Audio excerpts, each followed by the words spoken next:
Hello everyone, एक important question मैं आपसे डिस्कस करूंगा। हमारा आज का जो क्वेश्चन है उसमें आपसे केवल इतना पूछा जा रहा है कि जब आप बैक्टीरिया से बैक्टीरिया का डीएनए आइसोलेट करते हैं, यानी कि जब आप बैक्टीरियल डीएनए को आइसोलेट करते हैं फ्रॉम बैक्टीरिया, तो इनमें से कौन सा ऐसा एंजाइम है जिसका यूज आप नहीं करेंगे।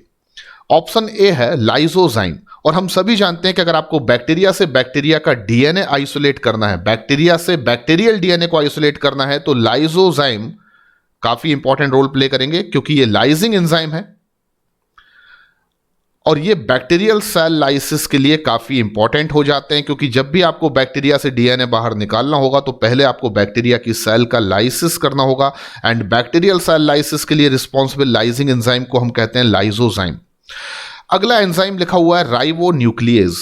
तो हम सभी ने पढ़ा हुआ है कि डीएनए पर ट्रांसक्रिप्शन की प्रोसेस हमेशा चलती होती है। बैक्टीरिया के डीएनए को भी जब आप बाहर निकालेंगे तो कुछ स्पेसिफिक जीन्स होंगे जहां पर ट्रांसक्रिप्शन चल रहा होगा उस दौरान जब आपने आइसोलेशन किया है, यानी कि डीएनए से आरएनए का एसोसिएशन हो सकता है।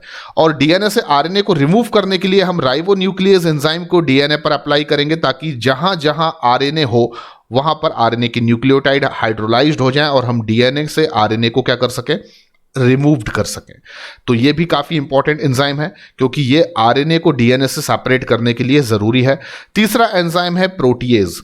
बेसिकली बैक्टीरिया एक प्रोकैरियोटिक सेल है और उसके पास हिस्टोन प्रोटीन्स तो नहीं होते हैं, यानी कि बैक्टीरिया का डीएनए जो है वो हिस्टोन प्रोटीन्स पर तो अपनी पैकेजिंग नहीं करता, ये बात बिल्कुल सही है। लेकिन जब आप किसी बैक्टीरियल सेल के अंदर बैक्टीरियल डीएनए की प्रेजेंस को देखेंगे तो आपको पता चलेगा कि बैक्टीरिया का मैन क्रोमोसोमल डीएनए जिस भी लोकेशन पर होता है उसके सराउंडिंग कुछ पॉजिटिवली चार्ज प्रोटीन्स होते हैं जो पॉलीअमाइंस माने जाते हैं। कैसे प्रोटीन्स जो पॉजिटिव चार्ज हैं पर वो हिस्टोन्स प्रोटीन नहीं है, उनको हम पॉलीअमाइंस कहते हैं, जो कि डीएनए को, बैक्टीरिया के मैन क्रोमोसोमल डीएनए को एक सर्टेन लोकेशन पर लोकलाइज्ड करके रखते हैं।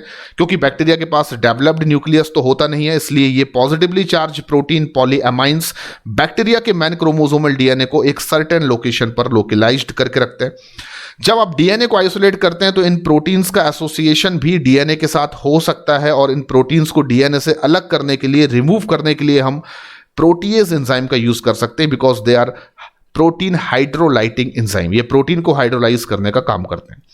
ऑप्शन डी है डीऑक्सी राइबोन्यूक्लियेज एंजाइम। तो ऑब्वियस सी बात है, अगर आपको डीएनए को आइसोलेट करना है तो आप कभी भी डीऑक्सी राइबोन्यूक्लियेज एंजाइम को डीएनए पर अप्लाई नहीं करेंगे, क्योंकि इसकी वजह से तो डीएनए का डिसइंटीग्रेशन हो जाएगा, डीएनए जो है उसका ब्रेकडाउन हो जाएगा और आपको डीएनए ऑब्टेन नहीं हो पाएगा। तो अल्टीमेटली इस क्वेश्चन का जो राइट आंसर है वो है डीऑक्सी राइबोन्यूक्लियेज, यानी कि ये एक ऐसा एंजाइम है जो डीएनए की क्लीविंग करता है, और डीएनए के आइसोलेशन में आप इस एंजाइम को यूज नहीं करेंगे।